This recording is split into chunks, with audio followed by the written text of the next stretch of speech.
ఇష్టమైన వాహనం కొనుగోలు చేసిన తర్వాత ఫ్యాన్సీ నెంబర్ ప్లేట్ కోసం వేలంలో పోటీ పడే వాహనదారులకు తెలంగాణ రవాణా శాఖ షాక్ ఇచ్చింది.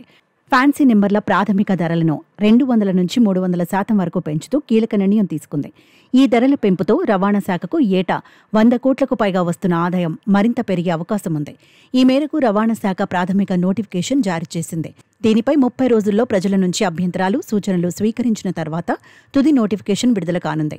ప్రస్తుత ఫ్యాన్సీ నెంబర్ ధరలను భారీగా సవరిస్తూ రవాణా శాఖ 5 స్లాబ్ల నుంచి 7 స్లాబ్లకు విస్తరించింది.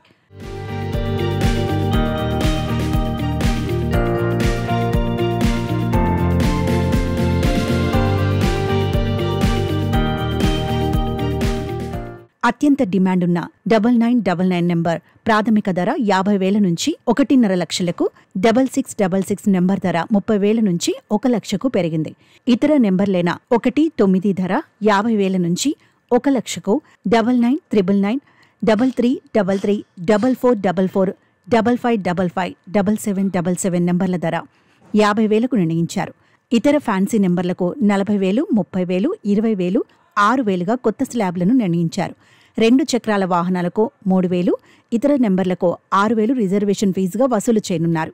ఈ కొత్త నిబంధనల ప్రకారం ఫ్యాన్సీ నెంబర్ల కోసం దరఖాస్తులు తెలంగాణ ట్రాన్స్పోర్ట్ వెబ్సైట్ ద్వారా ఉదయం 8 గంటల నుంచి మధ్యాహ్నం 1 గంట వరకు ఆన్లైన్లో మాత్రమే స్వీకరిస్తారు. ఒకే నెంబర్కు బహుళ దరఖాస్తులు వస్తే మధ్యాహ్నం 2 నుంచి సాయంత్రం 4 గంటల వరకు ఆన్లైన్ వేలం నిర్వహిస్తారు.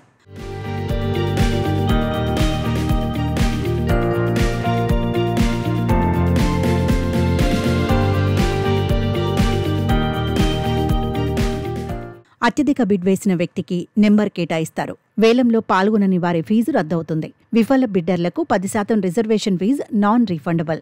నెంబర్ రిజర్వ్ చేసిన 15 రోజుల్లో వాహనం రిజిస్ట్రేషన్కు హాజరు కాకపోతే రిజర్వేషన్ రద్దవుతుంది. ఈ ధరల పెంపు రవాణా శాఖ ఆదాయాన్ని గణనీయంగా పెంచనుంది. 2023-24లో హైదరాబాద్లోని 5 ఆర్టీఏలు ఫ్యాన్సీ నెంబర్ల ద్వారా 124.2 కోట్లు సమకూర్చాయి. ఈ సంవత్సరం ఏప్రిల్లో ఒకే వేలంలో 37.15 లక్షలు వచ్చాయి.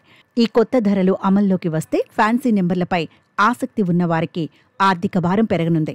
అయితే రవాణా శాఖకు ఆదాయం మరింత బలపడుతుంది.